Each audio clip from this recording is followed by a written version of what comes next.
자, 시간 됐으니까 시작하겠습니다. 기도하겠습니다. 사랑이신 참 좋으신 하나님 아버지 감사합니다. 저희들 또 이 자리에 모이게 해주시고 함께 말씀으로 또 교제함으로 하나님의 귀하신 은혜를 나눌 수 있도록 도와주셔서 감사합니다. 하나님, 저희들이 말씀 읽을 때마다 깨닫게 하여 주시고 또 주님의 귀한 성경을 통하여 저희들에게 또 오늘 필요한 주님의 그 음성을 들을 수 있도록 주님 역사하여 주시옵소서. 감사드리며 예수님의 이름으로 기도드립니다. 아멘. 자, 우리 지난주 창세기 47장까지 했고요. 이제 48장부터 시작을 할 건데 우리 지금 7과죠. 7번째 시간인데 이제 드디어 창세기를 마무리하게 됩니다.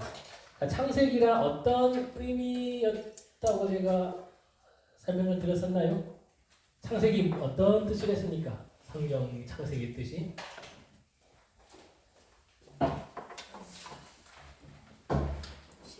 시작. 기원. 시작이라고 했죠. 그래서 무엇의 시작이냐?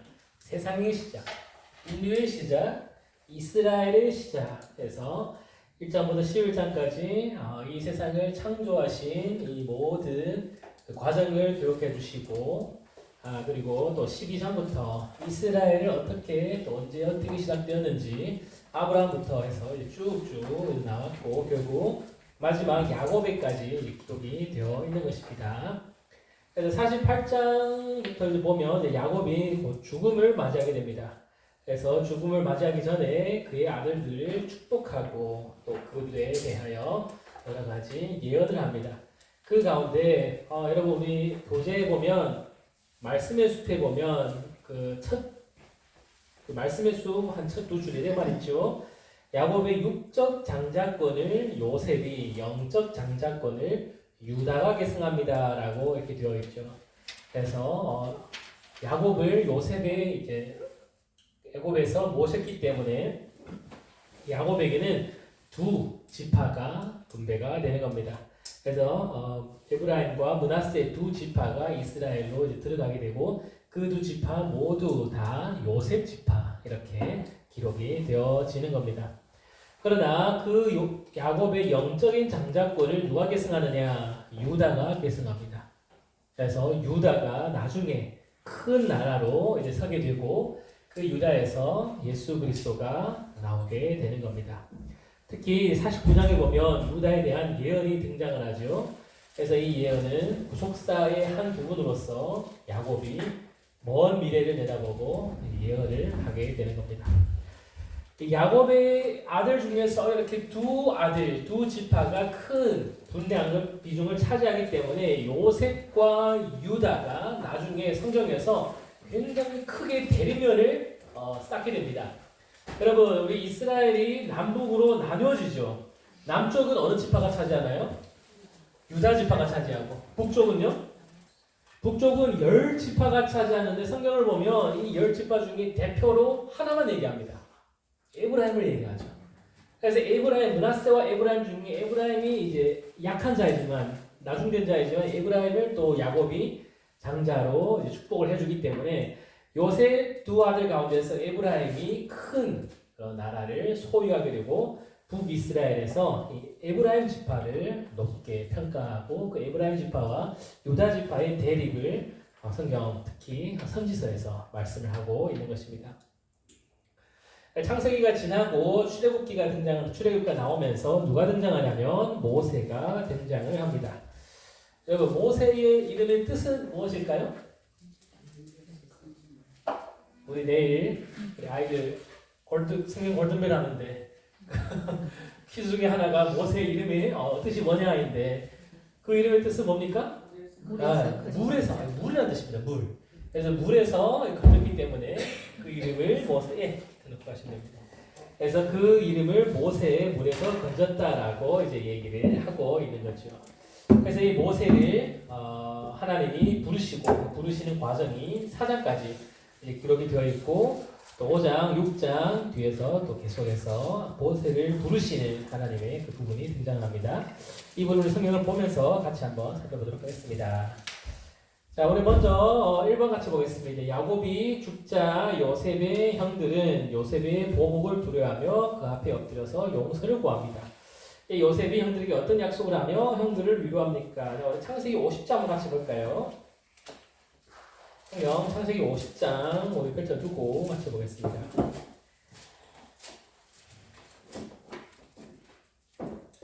그래서 요셉의 야곱이 죽으니까 이 형들이 요셉에게 나와서 걱정하는 거예요. 뭘 걱정할까요? 보복한. 결국 아버지가 살아 생전에 저희 형들을 받아주었지만 아버지가 죽으니까 나에게 과거에 했던 그 악을 갚지 아니할까라고 이제 걱정한다고 50장 15절에 기록되어 있죠. 그래서 요셉에게 나가서 말합니다. 부디 아버지의 말씀대로 우리를 용서하여 주세요라고 이렇게 얘기합니다. 그래서 이 말을 듣고 요셉이 굉장히 슬퍼하죠. 왜냐하면 자기는 이미 다 용서를 했기 때문에 굉장히 마음이 좀 씁쓸하고 슬퍼했습니다. 그리고 나와서 어떻게 말씀하냐 같이 한번 봅시다. 20절입니다. 15장 20절 말씀입니다. 50장 20절 말씀입니다. 시작. 당신들은 나를 해하려 하였으나 하나님은 그것을 선으로 바꾸사 오늘과 같이 많은 백성의 생명을 구원하게 하시려. 네. 당신들은 나를 해하려 하였으나 결국 당신들은 나에게 악을 행했으나 하나님은 그것을 선으로 바꾸셨다라고 얘기하고 있죠. 결국 나에게 행한 그 악을 하나님이 선으로 바꾸셨다라는 겁니다. 악을 선으로 바꾸시는 그 하나님의 능력을 요셉은 알고 고백했던 겁니다. 때문에 우리에게 있어서 고난은 무엇과도 같으냐? 통로와도 축복을 받는 통로임을 우리는 기억을 해야 합니다. 여러분 삶 속에서 요셉처럼 참 어려운 삶을 살고 힘든 삶을 살 가능성은 많지 않을 거예요. 아마도. 그럼에도 불구하고 우리의 삶 속에서 누군가 알게 모르게 많은 고난을 당하게 되잖아요. 그 고난도 하나님은 선으로 바꾸시는 하나님의 능력이다라는 것을 성령을 통하여서 우리는 알 수 있습니다. 이것이 바로 하나님의 일하심입니다. 하나님의 일하시는 것은 우리가 기획했던 대로 우리가 다 이해할 수 있는 대로 우리 누구 앞에 당장 이루어지는 것이 아닙니다. 하나님은 많은 과정을 겪어서 결국 우리를 그 자리로 인도하시는 거죠. 만약 우리의 때가 아니 될지라도 우리가 바랐던 것, 하나님이 우리를 통하여 그 복 내리심은 우리의 후대 또 많은 시간 이후에 반드시 이루어지게 된다는 거죠. 이것이 선교사님들의 그런 어떠한 사명이고 소명이었습니다. 여러분 이 땅에 들어오신 그 선교사님들 이 땅이 참 나중에 대한민국이 이렇게 복음이 전파되고 교회가 곳곳에 세워지는 것을 알고 그렇게 했겠습니까? 몰랐겠죠. 단지 백성들이 하나님을 알고 하나님을 예배하는 단지 그 작은 소원만 가지고 선교지에 이제 나오지 않았나 싶기도 해요. 그럼에도 불구하고 시간이 지나 그 선교사님들이 다 이제 돌아가시고 그 후대들도 돌아가시고 때가 되매 하나님께서 이 나라에 이렇게 많은 축복을 내려주신 것처럼 때에 따라서 하나님은 하나님의 때에 많은 것들을 이루어 가심을 우리들은 알 수 있습니다. 결국 요셉의 삶을 통하여서 악을 선으로 바꾸시는 그 하나님의 일하심을 바라보기를 간절히 바랍니다. 자, 그래서 요셉이 결국 이제 마지막에 부탁하는 것이 있습니다. 2번. 요셉이 훗날 있을 출애굽을 생각하면서 이스라엘 자손들에게 부탁한 것은 무엇입니까? 저는 이 부분을 보면서 요셉이 지금 어떤 신분입니까? 애굽에서 어떤 신분입니까? 총리잖아요. 한 사람 밑에 있고 모든 사람 위에 있는 사람입니다. 그럼에도 불구하고 나중에 자기는 이곳에서 나간다 라는 것을 미리 바라보고 이제 살았던 것입니다. 그래서 이것을 바라보고 요셉이 이스라엘 백성에게 무엇을 부탁하냐? 24절, 25절입니다. 나는 죽을 것이나 하나님이 당신들을 돌보시고 당신들이 이 땅에서 인도하여 내사 아브라함과 이삭과 야곱에게 맹세하신 땅에 이르게 하시리라 하고 요셉이 또 이스라엘 자손에게 맹세시켜 이르기를 하나님이 반드시 당신들을 돌보시리니 당신들은 여기서 내 해골을 메고 올라가겠다 하라 하였더라. 요셉은 바라볼 그 본향, 내가 가야 할 그 곳이 어딘지 분명히 알았습니다. 그래서 그 곳으로 이제 갔던 거죠. 그 곳을 바라보고 지금 있는 북위 영화가 결국 종착지가 아니고 경유지다라는 것을 알고 그 때가 되면 반드시 그리로 돌아갈 것이다라는 것을 알고 이제 살았던 것을 이제 보게 됩니다. 참 이런 부분에 있어서 요셉은 칭찬받을 만한 그런 이제 인물이죠. 자 반대로 여러분 우리 성경 잠시 내려놓고 반대로 그곳에서 눌러 앉는 사람들이 있습니다. 요셉 말고 나중에 포로로 잡혀가서 여러분 이스라엘 백성들이 이제 바벨론으로 포로로 잡혀가잖아요. 포로로 잡혀갔을 때 포로로 잡혀간 이스라엘 백성들, 남유다 백성들은 무엇을 바라보면서 살아야 했을까요? 가나안 땅. 이 하나님의 때가 되어서 가나안 땅으로 다시 돌아가는 그것을 이제 생각하고 살아야 했죠. 그럼 하나님이 돌아가라 했을 때 돌아가는 것이 이제 맞는 겁니다. 그럼에도 불구하고 바벨론에서 포로에서 돌아간 사람들은 굉장히 적은 수였어요. 우리 느헤미야 에스라서에서 사람들 보면 굉장히 적은 무리가 이제 돌아오게 됩니다. 그 많은 사람들은 그 땅에서 안주하고 결국 눌러 앉은 거죠. 여러분 성경에서 에스더를 보면 에스더는 굉장히 훌륭한 인물로 우리가 추앙을 받잖아요. 그런데 에스더는 어떤 사람입니까? 무엇을 했습니까? 왕비라는 왕비가 어떤 뜻입니까? 이방 사람. 이방 사람이 그 왕과 결혼한 사람이에요. 이방인과 결혼할 수 있어요, 없어요? 이스라엘 백성들 안 하잖아요. 에스라서에서 보니까 막 이방 여인을 데리고 결혼하니까 다 깨트린 정보 다 돌아가라 그러잖아요. 근데 에스더는 스스로 남아서 이방 사람이 왕과 결혼하려고 했던 그런 사람인 거죠. 결국 이 에스더서는 에스더가 딱 훌륭한 신앙을 보여주는 것은 아니라고 생각해요. 단지 에스더가 때에 따라서 하나님이 그곳에서 쓰임을 받았던 것뿐이지 그곳에서 에스더는 사실 이방인과 결혼하고 돌아가라고 하는 그 말씀에도 돌아가지 않고 그곳에서 안주한 한 인물이었다는 겁니다.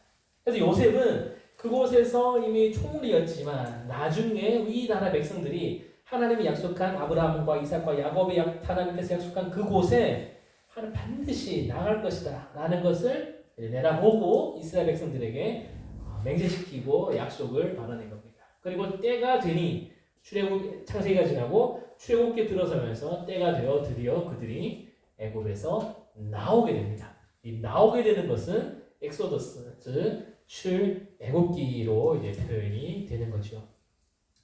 자, 앞서 말씀드렸듯이 이 출애굽기는 이스라엘 백성들이 애굽에서 나오는 과정을 이제 기록하고 있지만 사실 나오는 과정은 출애굽기 13장밖에 기록되지 않습니다. 그 앞에는 출애굽기 이스라엘 애굽에서 나오기 전 그 이후는 이미 다 나온 다음 과정을 겪고 있어서 사실 이 이름 자체가 여러 가지 어울리지 않다라는 그런 얘기도 그 학자들이 한 얘기를 보게 됩니다. 어쨌든 이 애굽에서 나오면서 출애굽기가 이제 시작이 되는데 시작에서 가장 중요한 한 인물이 등장을 합니다. 그 인물이 바로 모세입니다. 출애굽기 2장에 보면 모세가 등장을 하죠.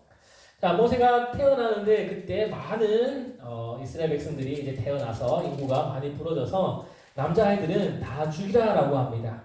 그래서 이 레위인의 한 가족이 이 모세가 태어나서 그를 키웁니다.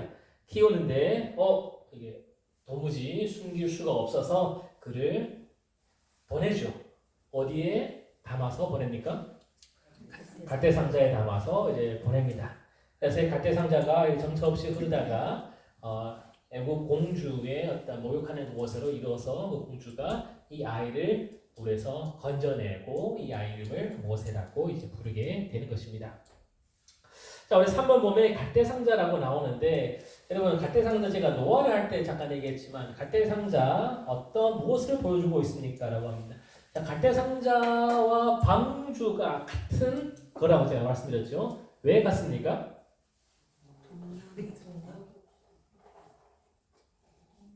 무동력. 맞아요. 무동력입니다. 둘 다 무동력 물체인 거예요. 어디로 가는지, 어디에서 멈춰서야 되는지, 또 그네가 그 목적지는 어딘지 그 안에 있는 사람은 몰라요. 그러나 이 모든 것을 인도하시는 하나님은 알고 계시는 겁니다. 그래서 이 테바, 방향키가 없는 이 배, 방주와 이 갈대상자는 하나님이 우리 인생의 키가 되고 하나님이 우리 인생의 방향을 잡아주고 계신다라는 그런 고백과도 같은 것이 됩니다. 그래서 모세를 담은 이 갈대 상자는 결국 모세를 때에 따라서 적재적소에 하나님께서 인도하셨고 그곳에서 하나님의 일하심이 이제 시작이 되는 거죠. 그래서 갈대 상자에 있던 모세를 애굽의 공주가 그를 이제 품었고 모세는 애굽 왕실에서 몇 년 동안 살게 됩니까? 40년을 살게 됩니다. 그래서 저는 생각해 봤습니다. 이 40년이 왜 굳이 딱 40년일까? 나중에 모세가 왕궁에서 쫓겨나고 이제 어디로 갑니까? 광야로 나가잖아요. 광야에서도 몇 년 있으니까? 보통 40년입니다. 그리고 이스라엘을 인도하는 인도자 역할로 또 40년을 사역을 하게 되는 겁니다. 그래서 모세에게 있어서 40, 40, 40이 아주 중요한 어떤 구간입니다. 그러면 왜 이 40년이라는 이런 타이밍이 중요할까? 우리 인생 중에서 이 40년이 어쩌면 중요한 어떤 구간이지 않을까라는 생각을 해요. 여러분 다 지금 사실 넘으셨잖아요. 저희들만 빼고. 이 인생의 40을 돌아보면서 이 40이라는 세월 동안 내가 겪고 오고 내가 살아왔던 이 인생이 이 이후에 이 40년을 어떻게 살아야 하는 그 중요한 터닝 포인트가 40 전후로 이제 나눠지지 않나라고 생각을 해요. 그 공자가 뭐라고 그랬습니까? 32일이라고 했죠. 30대면 스스로 성장하고 스스로 설 수 있는 그런 사람이다라고 이제 평가를 한 겁니다.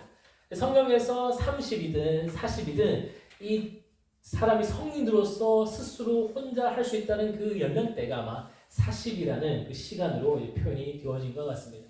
그래서 40부터 그 이후에 40년 동안 열심히 일하고 삶에서 하나님이 주신 그 사명을 잘 감당하고 그 이후에 또 하나님이 새로운 어떤 사명을 주시지 않을까라는 생각을 하게 되는 거죠.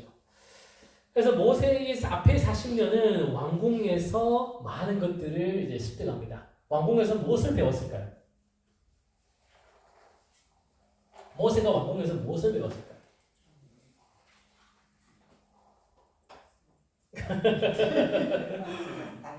다양하게 배웠으니까. 여러분 모세가 이스라엘 백성들 사이에서 어떤 역할을 감당했을 것 같습니까? 이끌어내고 또요. 판결이죠. 재판관입니다. 재판관. 법을 알고 그 법을 적용하고 그 법을 해석하는 그 역할을 모세가 했던 거죠. 때문에 모세를 통해서 하나님이 율법을 주시잖아요. 그 율법이 이스라엘 백성들에게 적재적소의 삶 속에서 적용할 수 있도록 가르치는 최적의 인간이 사람이 모세였는데 그 모세가 그만큼 준비되기 위하여 그의 인생의 앞선 40년 애굽의 궁전에서 애굽 왕자로서의 그 40년이 굉장히 중요한 시간을 감당하게 된 것입니다. 때문에 그 앞에 40년은 애굽 왕자로 있으면서 이 백성을 다스리고 어떻게 이 법을 적용을 하고 우리 요즘 말로 하면 정치적인 그런 것들을 이제 배웠다고 우리 생각할 수 있죠. 자, 그 다음 40년은 모세는 어디에 있었습니까? 미디안으로 피해서 미디안 광야에서 40년 있습니다. 근데 미디안이라는 곳을 우리가 지도상으로 딱 살펴보면 사실 이스라엘 백성들이 광야에서 방황했던 그 시간에 있었던 그 곳과 거의 일치합니다. 그리고 이 나중 40년은 모세가 이스라엘 백성들을 인도하고 가나안 땅으로 들어가기 위한 길잡이 역할을 했던 거죠. 그리고 모세에게 있어서 이 80년이라는 시간은 하나도 헛된 시간이 없이 모두 다 때에 따라서 하나님이 훈련시키셨다라는 거죠. 근데 그것을 우리는 그때는 모르는 거죠. 내가 때에다 하나님의 부르심을 받아서 그 쓰임을 받기 전까지 내가 이것을 왜 했을까? 내가 여기에 있는 목적이 뭘까? 이런 것들을 우리는 잘 모른다라는 겁니다. 때문에 이 모세의 나중의 인생을 살펴보면 모세가 하나님이 40년 동안 높은 곳에 있다가 40년 동안 낮은 곳에 있게 하는 모든 과정이 결국 모세를 쓰기 위한 하나님의 그 일하심임을 우리는 알 수 있습니다. 그래서 80년이라는 세월이 지나서 3장으로 넘어오겠습니다. 3장에서 하나님께서 모세를 부르십니다. 어디에서 어떻게 부르십니까? 떨기나무에서 어떻게 부르시죠? 떨기나무가 어떻게 됩니까? 자, 타지 않습니다. 탔다라고 하면 이게 틀린 표현입니다. 불이 붙어요. 불이 붙는 떨기나무인데 타지 않는다라는 겁니다. 불이 붙는데 타지 않아서 모세가 보니까 저거 뭐지 하고 거기에 올라갔더니 그곳이 바로 하나님의 산 호렙산이다라고 이제 얘기를 하고 있죠. 그래서 그곳으로 갔더니 하나님이 자기를 말합니다. 이곳은 내가 하나님이다라고 하면서 5절에서 뭐라고 합니까? 하나님이 이르시되 이리로 가까이 오지 말라. 내가 선 곳은 거룩한 땅이니 내 발에서 신을 벗으라. 왜 신을 벗으라고 할까요?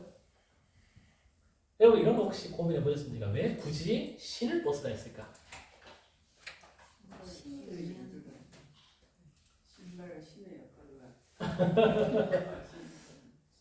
자, 여기서 하나님이 뭐라 말씀하는가 보십시다. 네가 선 곳은 거룩한 땅이라고 했습니다. 그렇죠? 자, 거룩한 땅에 이 거룩한 땅이기 때문에 용납 안 되는 것이 뭐가 용납 안 될까요? 죄가 용납 안 되겠죠. 그래서 거룩하지 않은 것이 용납이 안 됩니다. 자, 그러면 이 모세가 이 하나님을 만나려면 사실 본인의 죄가 이제 해결함을 받아야 되는 거죠. 해결함을 받는 이 과정이 신발을 벗는다라고 얘기를 합니다.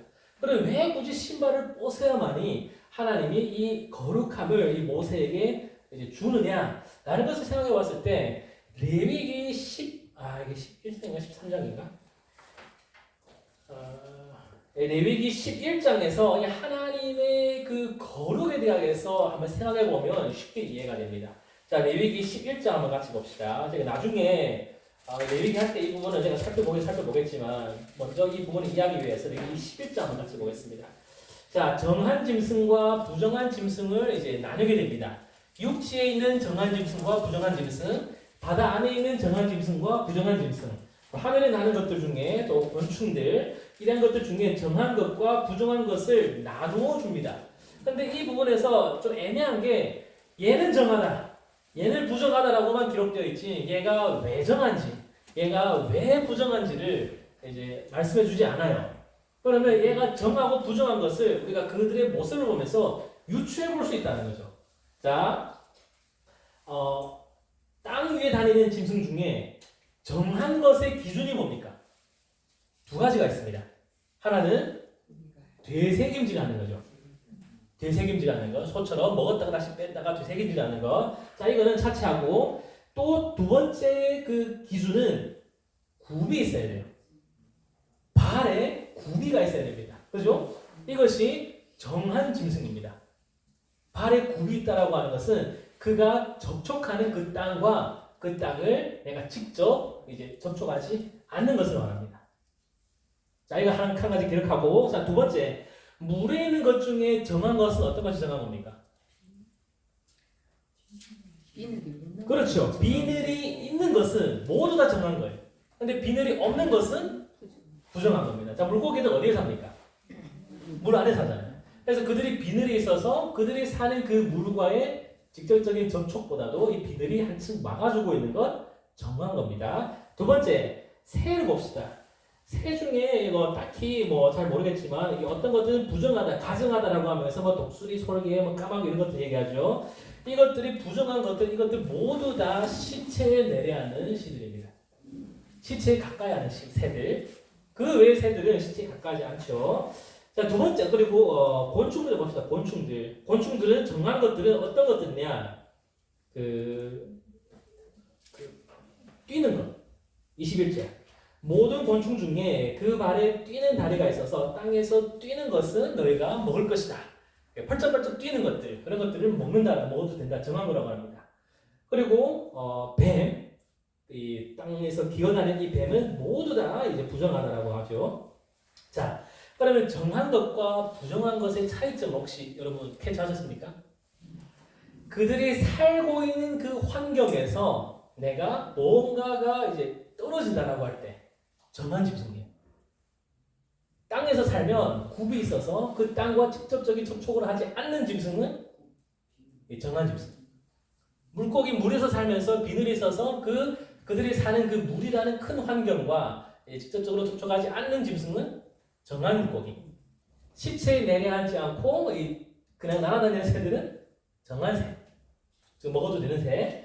그리고 이 곤충들은 그들이 땅 속에서 살잖아요. 그 땅과 이제 뛰면서 땅을 멀리하는 그런 곤충들은 정한 곤충으로 먹어도 된다. 근데 뱀은 이제 땅과 이제 땅을 벗어날 수 없기 때문에 모두 다 이제 부정하다라는 겁니다. 결국 거룩이란 무엇입니까? 그들의 살고 있는 환경과 이제 떨어지는 거예요. 그래서 거룩은 구별이라고 하는 거죠. 그들이 살고 있는 이 환경에서 구별되어진 것이 하나님이 말한 거룩입니다. 내가 거룩의 이 세상이 악하기 때문에 죄악된 이 세상에서 나의 거룩을 살기 위하여서는 그들과 구별되어진다는 거죠. 맞죠?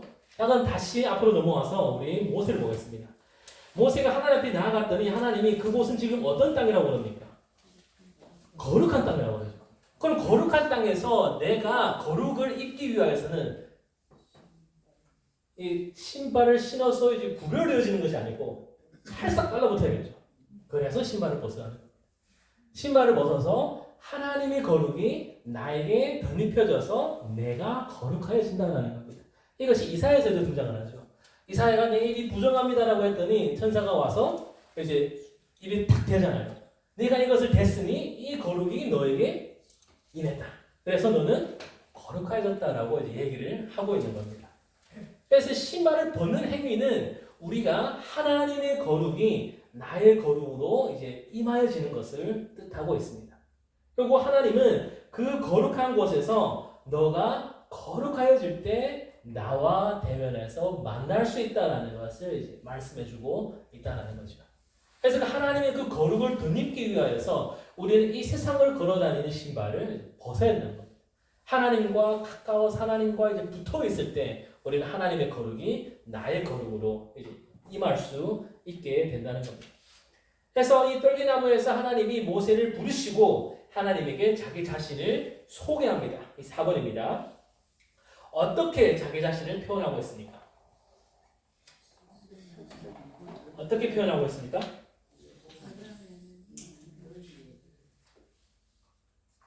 아니죠. 세 가지 표현하고 있죠.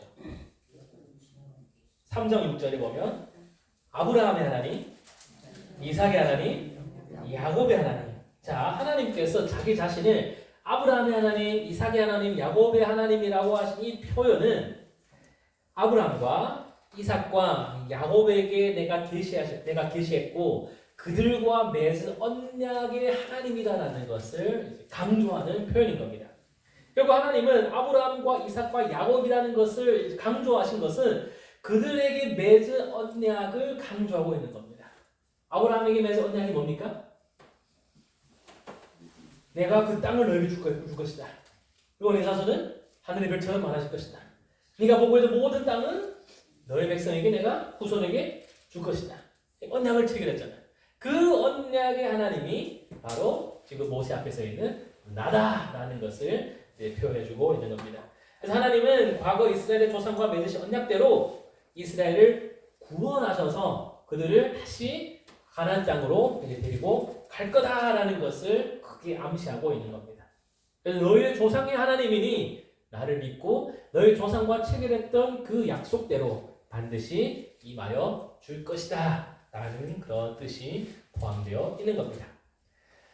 또 이스라엘 백성들에게 하나님은 어떻게 이제 자기의 이름을 계시하고 있습니까? 3장 14절입니다.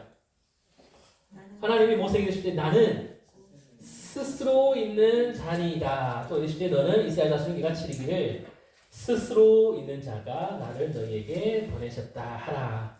하나님은 자기 자신을 스스로 있다라고 이제 표현을 한 겁니다. 저는 이 말이 사실 꽤 긴 시간 동안 잘 이해가 되지 않았습니다. 언제 이해가 됐냐? 이게 철학 공부를 하니까 철학은 이제 고민을 많이 하잖아요. 같은 어떤 개념이라도 이것을 뭐 이리 보기도 하고 뭐 옆으로 보기도 하고 이러면서 뭐 이해를 돕는 뭐 그런 과목이 철학이다 보니까 그 철학을 배우면서 스스로 있는 자라라는 그 말 뜻 안에 포함되어 있는 것들을 대충 조금은 이해할 수 있겠더라고요. 왜 스스로 있는 자라라고 하느냐? 이스라엘 백성들이 애굽에서 지금 만나는 모든 신들은 어떤 신들일까요? 그들의 살고 있는 삶 속에서 어떤 물체를 우상화한 그런 신들이잖아요. 지난주에 그 목사님이 오후 시간에 이렇게 말씀하셨다면서요. 물이 뭐 강의 신, 뭐 태양의 신, 뭐 파리의 신, 개구리의 신, 뭐 이렇게 다 신들이 다 있잖아요. 그들의 삶 속에서 만나는 모든 물체들을 하나님이 애국 사람들이 다 우상화하고 그 신들을 섬기는 모습을 이스라엘 백성들이 곁에서 봐왔다는 거죠. 근데 하나님은 그런 만들어진 신이 아니고 스스로 있는 자다. 누군가가 나를 창조하거나 나를 만들거나 내가 누군가로 인하여서 형성된 신이 아니다라는 것을 이제 말씀하는 겁니다. 그래서 초월적인 절대자로서 모든 인과 법칙을 초월하셔서 자존하시는 분이다라는 것을 이제 말씀을 하는 겁니다. 때문에 하나님은 영원하고 절대적인 그 하나님의 속성이 그분의 이름 나는 스스로 있는 자다라는 그 이름 안에 포함이 되어지고 있는 겁니다. 그래서 모세에게는 언약을 기억하는 언약을 지키시는 하나님으로 이제 소개하고 이스라엘 백성들에게는 너희가 믿는 그런 우상이 아니라 스스로 있는 신이다라는 그런 이름으로 이제 스스로를 계시한 것입니다. 그래서 모세는 하나님을 만나면서 하나님은 언약을 지키시는 분이시구나라는 것을 이해하고 이스라엘 백성들은 이 하나님의 이름을 들으면서 하나님은 우리를 도우시는 분이시구나라는 그런 이해를 할 수 있도록 하나님께서 자기 스스로를 그렇게 계시하신 겁니다. 하나님은 자기 자신을 이렇게 계시했는데 모세는 그러한 하나님 말씀을 뭐 잘 들었을까요? 잘 안 들었죠.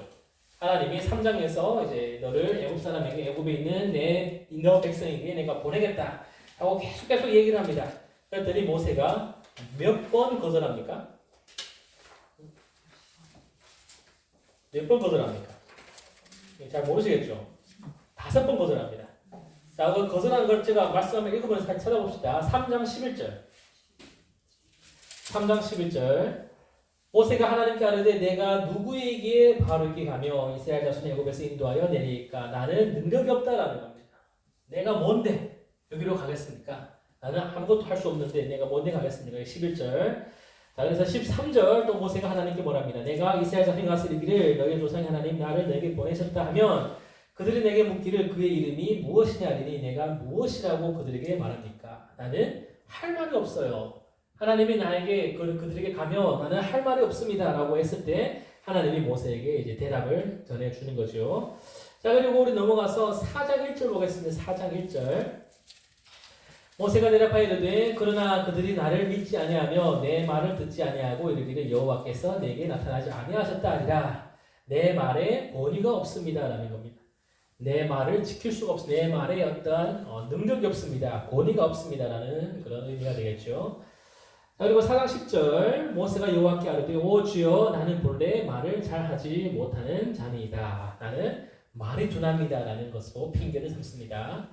나는 말을 잘 못합니다. 그리고 13절 모세가 이르되 오 주여 보낼 만한 자를 보내소서라고 합니다. 마지막으로 이제 나는 마음이 내키지 않는다라는 그런 의미가 되겠습니다.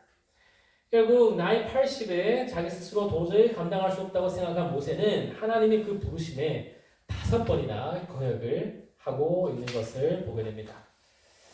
여러분들 한 5번 정도 거역을 해도 뭐 될 것 같기도 합니다. 하나님이 여러분들에게 이런 것을 어떤 말씀을 주셨을 때 저는 못하겠습니다 하고 5번까지 우리 모세처럼 하고 6번째는 알겠습니다 라고 아멘 하면 좋을 것 같습니다. 자, 모세가 나는 도무지 할 수 없습니다 라고 했을 때 하나님이 모세에게 어떤 기적을 보여줍니다. 그래서 그 핑계에 하나님은 해결책을 줘요. 나는 권위가 없어요. 나는 능력이 없어요 라고 할 때 하나님은 해결책을 주는데 3가지의 해결책을 줍니다. 4장을 봅시다. 4장. 그러니까 내 지팡이를 이제 꺼내라고 합니다. 그래서 그 지팡이를 던지라 해요. 지팡이를 던졌더니 뭐가 나왔습니까? 뱀이 되었죠. 자, 또 지팡이 그 뱀을 하나님은 무엇을 잡으랍니까? 내 손을 내밀어 그 꼬리를 잡으라 그러죠. 혹시 뱀을 본 적 있습니까, 여러분? 살아있는 뱀을. 동물원 가서 본 거 말고. 웅웅거리는 거. 제가 고등부 때 졸업여행을, 고등부 때, 대학부 때 잘 기억은 안 나는데 졸업여행으로 어느 시골 쪽에 갔어요. 그래서 그 지금 시골만 처갓집 같은 그런 데서 뭐 살고 지내고 이튿날 아침에 산책을 하러 뭐 동네 한 바퀴를 돌고 왔는데 처마가 살짝 떠 있는 거예요. 밑에 공간이 좀 있는 겁니다. 그래서 뭐가 있을까 싶어서 밑으로 내려봤더니 거짓말 아니고 우글우글한 뱀이. 와, 지금 생각해도 소름이 끼칠 정도로 한 마리 아니고 우글우글한 뱀이 거기서 막 이렇게 있는 거. 혼비백산에서 막 이렇게 도망쳐 나왔던 기억이 있습니다. 와, 그 뱀을 보니까 정신을 못 차리겠는 거예요. 그러니까 우리가 멀리서 봐도 이 뱀은 우리가 뱀한테 속아서 그런지 잘 모르겠지만 이 뱀이라는 동물이 주는 그 위압감이 있는 것 같아요. 그래서 그 뱀 자체가 참 위험하고 두렵고 하는데 사실 뱀은 팔다리가 다 없잖아요. 그래서 뱀을 잡기 위해서는 이제 머리를 제압하면 사실 뱀은 쉽게 제압을 할 수 있다는 그런 얘기를 들었습니다. 근데 하나님은 모세에게 무엇을 잡으라 하냐면 꼬리를 잡으라 그래요. 그 꼬리를 잡는 것은 도무지 너 스스로가 할 수 없는 일에 용기를 주는 겁니다.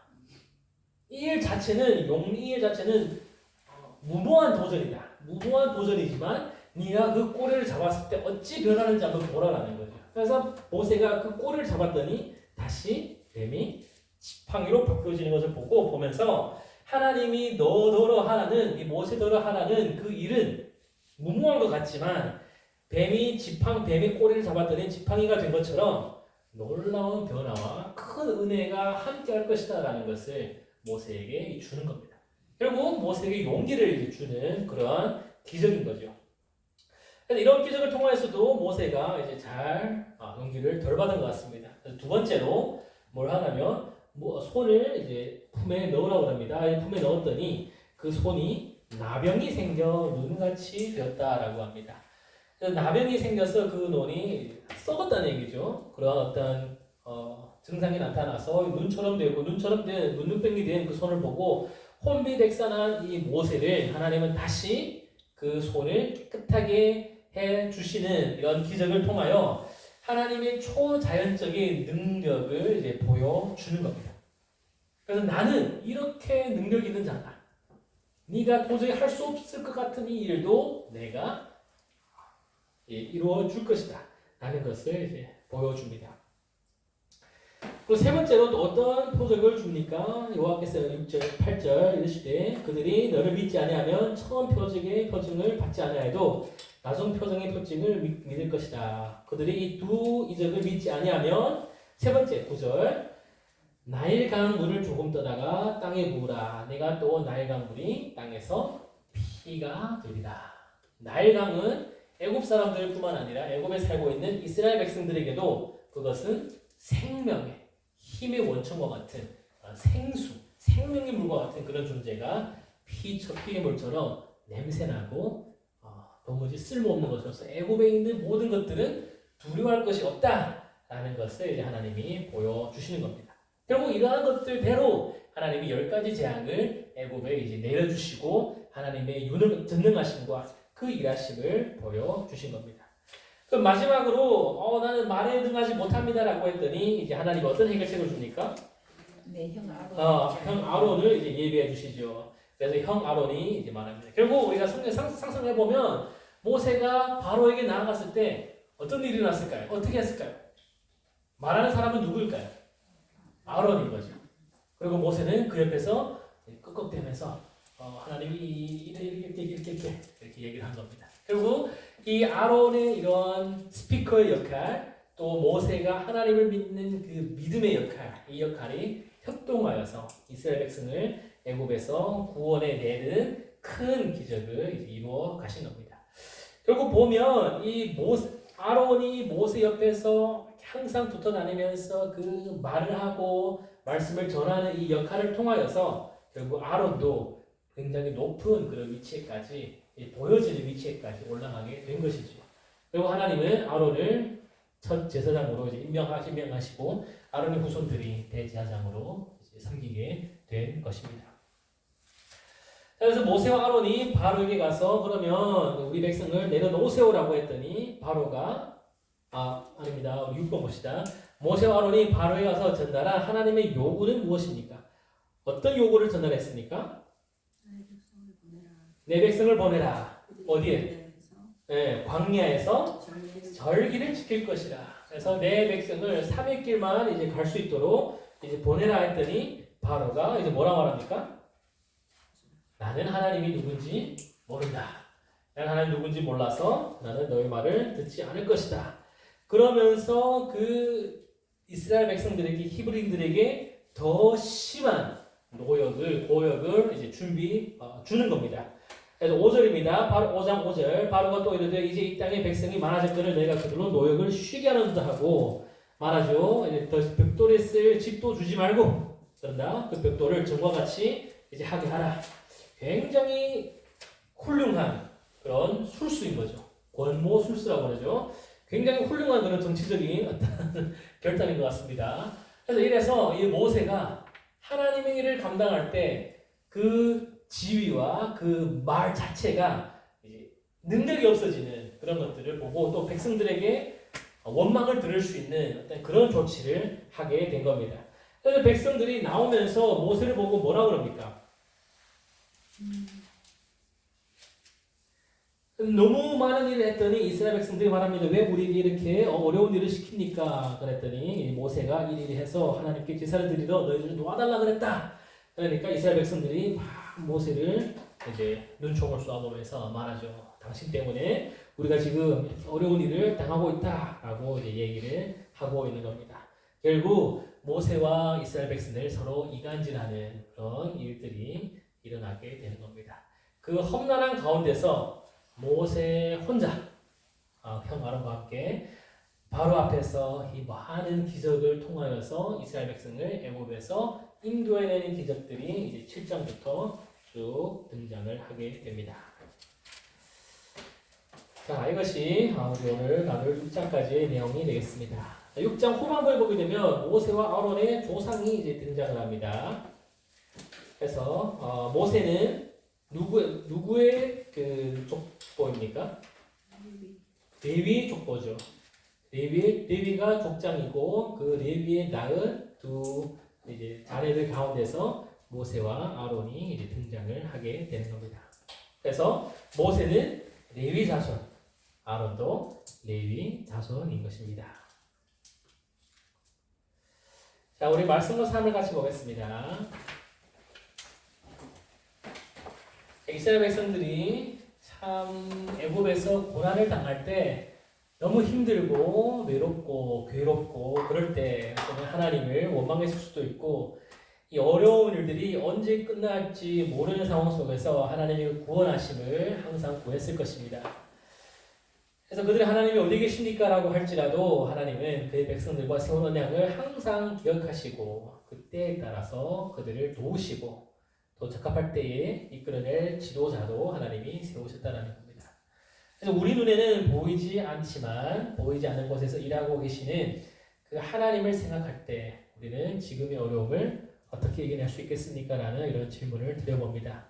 여러분들 지금 살면서 무엇이 여러분 앞에 고난이요 또 고역으로 다가오고 있습니까? 그것을 이기기 위하여서 여러분들은 또 어떻게 행하고 있습니까? 하나님이 이스라엘 백성들을 구원하셨듯이 우리들도 반드시 어려움 끝에 구원을 베풀어 주실 줄 믿으시기 바랍니다. 그래서 우리가 지금 이 어려움을 어떻게 이겨낼지 이런 부분들을 한번 고민해보고 이제 함께 나눌 수 있었으면 좋겠습니다. 자, 그리고 두 번째 한번 같이 보겠습니다. 모세와 아론을 통한 하나님의 구원적 사역은 바로의 권력과 완악함 그리고 고통당하는 백성과 모세와 아론의 인간적 생각으로 반대에 부딪힙니다. 그러나 하나님은 애굽을 심판하셔서 반드시 이스라엘을 그들의 노역에서 구원하시고 약속의 땅을 주실 것이라는 확신을 주십니다. 우리의 구원은 바로 이 하나님의 능력과 사랑과 은혜로 이루어지고 있다는 겁니다. 그래서 하나님이 뜻이 현실적으로는 불가능해 보여도 그것을 가능케 하시는 구원의 하나님을 붙잡고 여러분 지금 겪고 있는 그 어려움을 이어나가는 우리 모든 성도님들 될 수 있기를 예수님 이름으로 부탁드립니다. 자, 혹시 궁금한 질문 같은 거 있으십니까? 네. 중간에 네. 모세를 죽이려고 하시잖아요. 하나님이 네네네. 그 부분 어떻게 해석하시나요? 이 부분은 뭐 여러 가지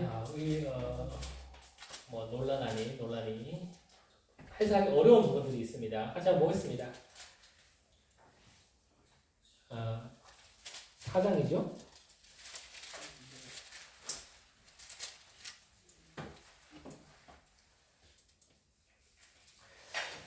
자, 4장 하나님이 모세를 다 보내고 24절.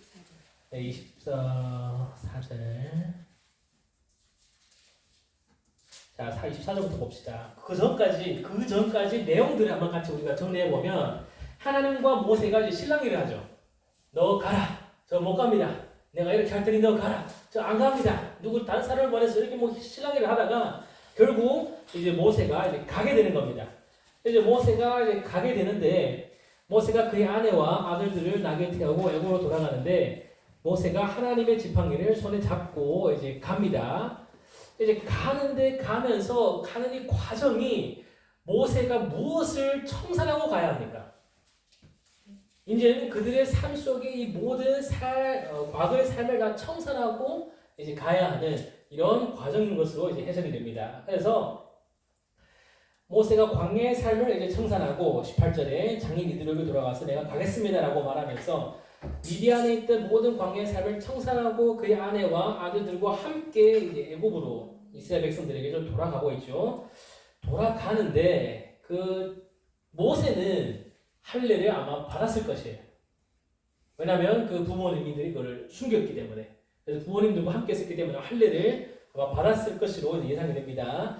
모세는 할례를 받았지만 그가 미디안 광야에서 결혼하고 낳은 두 아이는 이제 할례를 받지 않은 상태인 거죠. 결국 이 아이들은 하나님 그 언약의 백성 안에 속하지 않은 그런 상태인 거죠. 그러면 모세가 하나님의 일을 감당하기 위하여서 이제 돌아가는데 그 이스라엘 백성 안에 들어오기 위하여 하나님의 백성과 그 언약 안에 들어오기 위하여서 그 아이들도 할례를 받은 상태여야 이제 한다는 겁니다. 그래서 그 할례를 받은 상태가 안 됐기 때문에 봅시다. 우리 24절 모세가 길을 가다가 숙소에 있을 때 여호와께서 그를 만나서 그를 죽이려 하신지라. 사실 이 부분이 어떤 배경 상황이냐 하면 나중에 보면 알겠지만 이 십보라가 그 아이의 그 할례를 하고 있잖아요. 그 할례를 행함으로 이 과정이 해결된단 말입니다. 결국 이 할례를 행하지 않기 때문에 그것으로 인하여 하나님의 공격이라고 말할 수 있나요? 어떤 그런 치심을 당한 것으로 해석이 됩니다. 그래서 그때의 십보라가 바로 빨리 돌칼을 가져다가 그 아이들의 포피를 베어 그의 발에 갖다 대면서 이제 얘기하죠. 네가 아이들을 할례를 시키지 않았다. 그래서 바로 할례를 이제 행하고 이제 하나님이 그를 놓아주시고 이제 일이 일단락이 되어진 겁니다. 결국 하나님의 일을 감당하기 위하여서 하나님의 소명을 받는 것도 중요하지만 사실 우리가 어떠한 자격을 갖추고 하나님의 언약 안에 거하는 것도 이제 중요하다라는 그런 적용이 가능하겠죠. 그래서 어떠한 경우가 있냐면 우리가 하나님께 헌신하기 위하여 나서 결단하신 분들이 좀 계십니다. 근데 이번에 세례도 안 받았어. 교회도 안 나와. 가끔 친구 따라 나왔더니 너무 큰 감동을 받고 그대로 와서 나 하나님께 헌신할래라고 이제 결단했지만 결국 아무 준비도 안 된 상태에서 이제 할 수 없지 않냐라는 겁니다. 그래서 충분한 훈련과 충분한 그 언약에 들어올 수 있는 어떠한 자격을 갖춘 상태에서 하나님의 일을 감당함이 더 낫지 않냐. 저는 그렇게 이해했고 또 그렇게 이제 책에서 그런 것들을 해석을 이제 보고 설명을 드리는데 지금 준비를 제가 못했습니다. 준비 못해서 정확하게 이것을 논리 있게 해석을 못할 것 같습니다. 좀 더 제가 연구하고 다음 주에 제가 말씀드리도록 하겠습니다. 또 궁금한 적 있습니까?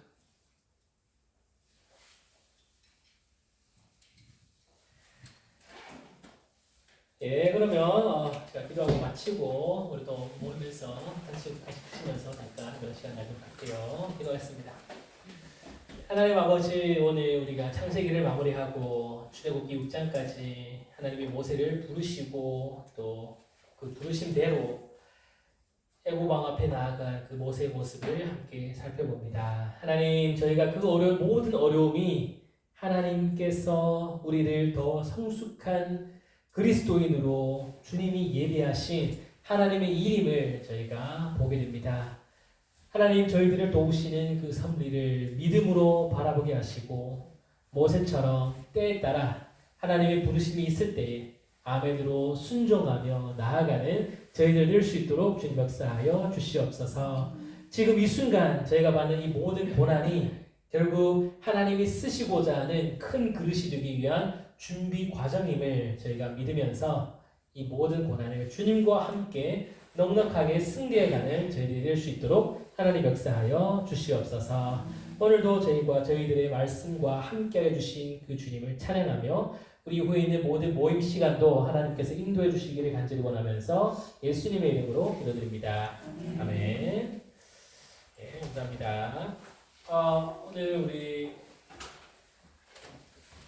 경수 성도님 외에 다 우리 자매님들만 오셨네요. 우리 3, 4, 5 뭐 전도회가 따로 어떤 뭐 행사가 있다고 해서 우리 집사님들은 또 가셨고, 그래서 저는 우리가 모임처럼 해도 함께 우리 나누면서 시간을 가지도록 하겠습니다. 뒤에 간식을 좀 풍부하게 우리가 준비했으니 한번 드시면서 좋은 시간 되시기 바랍니다.